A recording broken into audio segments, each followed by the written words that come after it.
आज की ताजा खबरों की इस अपडेट में बात करेंगे देश भर की तमाम बड़ी और काम की खबरों की, साथ ही सरकार की ओर से आज लिए गए कुछ महत्वपूर्ण फैसलों, जारी किए गए कुछ नए नियमों की। तो बुलेटिन की शुरुआत करते हैं पहली खबर से। तो अब सिर्फ डिजिटल केवाईसी ही करेगी टेलीकॉम कंपनियां, 1 जनवरी से लागू होंगे नए नियम। 1 जनवरी से टेलीकॉम कंपनियों के लिए नए रूल जो है लागू हो जाएंगे। अगले साल से नए सिम खरीदने पर केवल डिजिटल केवाईसी ही मान्य होगी। इसके अलावा सिम वेंडर्स के वेरिफिकेशन को भी अनिवार्य यहाँ पर कर दिया जाएगा। वही सरकार पिछले काफी समय से सिम कार्ड संबंधी धोखाधड़ी को रोकने के लिए नए नियम यहाँ पर लागू कर रही थी। अब 1 जनवरी से नए नियम जो है लागू हो जाएंगे। वे पूरे देश में नए नियमों को लागू करने की जिम्मेदारी जो है DOT पर रहेगी, यानी टेलीकॉम डिपार्टमेंट की रहेगी। वही इसके तहत जो है टेलीकॉम कंपनियां सिम कार्ड की कस्टमर की केवल यहाँ पर KYC ही करेगी। अभी तक फिजिकल डॉक्यूमेंट के जरिए भी वेरिफिकेशन जो है वो किया जाता था।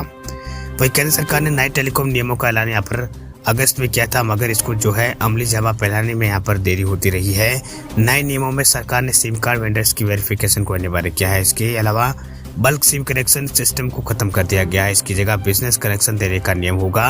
वही ऑनलाइन फाइनेंशियल फ्रॉड को रोकथाम की लड़ाई में इस फैसले को अहम जो है माना जा रहा है। बात अब करते हैं अगली खबर की। तो रिजर्व बैंक ने कड़ा एक्शन लेकर इस बैंक का लाइसेंस कर दिया है कैंसिल।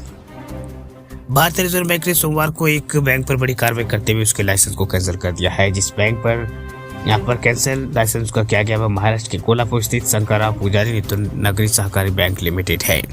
वही RBI ने यह कदम जो है बैंक के पास पर्याप्त पूंजी और कमाई के साधन नहीं होने की वजह से उठाया है। RBI ने बैंक को 4 दिसंबर 2023 से सभी जगहों पर बिजनेस बंद करने का जो है आदेश दिया है। वह इस मामले पर एक अधिकारी ने बयान जारी यहाँ पर करते हुए रिजर्व बैंक ने बताया है कि शंकरराव पुजारी नेतुन नागरी सहकारी बैंक लिमिटेड कोल्हापुर जो है 4 दिसंबर से किसी भी तरह की बैंकिंग सेवाएं जो है नहीं दे सकता है। इसके साथ ही बैंक पर पेमेंट या पर डिपॉजिट रिसीव करने पर पूरी तरह से रोक लगा दी गई है।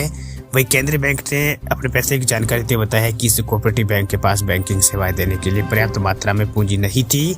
इसके साथ ही बैंक जो है भविष्य में कमाई के साधन को लेकर भी कोई खास यहाँ पर ठोस योजना पेश करने में नाकाम रहा है। ऐसे में RBI के नियमों का पालन नहीं कर रहा था। वही ग्राहकों के हितों को ध्यान में रखते हुए RBI ने इस बैंक के लाइसेंस को रद्द करने का फैसला किया है। बात करते हैं अगली खबर की। तो अगली खबर है स्कैम चलाने वाली 100 चीनी वेबसाइट्स को ब्लॉक करेगी सरकार। तैयारी शुरू करी है सरकार ने। चीनी ऐप्स के बाद भारत सरकार ने चीन निवेश संबंधी स्कैम चलाने वाली चीनी वेबसाइट पर कार्रवाई शुरू कर दी है। मीडिया रिपोर्ट के मुताबिक गृह मंत्रालय ने इलेक्ट्रॉनिक और सूचना प्रौद्योगिकी मंत्रालय को पत्र भेजकर लगभग 100 चीनी वेबसाइट को ब्लॉक करने का आदेश दिया है। वही केंद्रीय एजेंसियों ने इस वेबसाइट्स की जानकारी जो इन वेबसाइट्स है उनकी पहचान कर ली है। पूरी समीक्षा करने के बाद इनके खिलाफ कब जो कार्रवाई की प्रक्रिया जो है वो शुरू की जा रही है। बताया जा रहा है कि इन वेबसाइट्स की जड़ें जो है चीन से जुड़ी है। हालांकि कुछ महीनों में कई राज्यों में केंद्र सरकार को पत्र लिखकर देश की वित्तीय व्यवस्था को नुकसान पहुंचाने वाली इन वेबसाइट्स के खिलाफ कार्रवाई की मांग की है। इन वेबसाइट्स के एक से अधिक बैंक से अकाउंट ज्यादा है, यानी इन वेबसाइट के एक से अधिक बैंक अकाउंट है और कार्रवाई से बचने के लिए ये पैसे एक से दूसरे अकाउंट में यहाँ पर भेजती रहती है।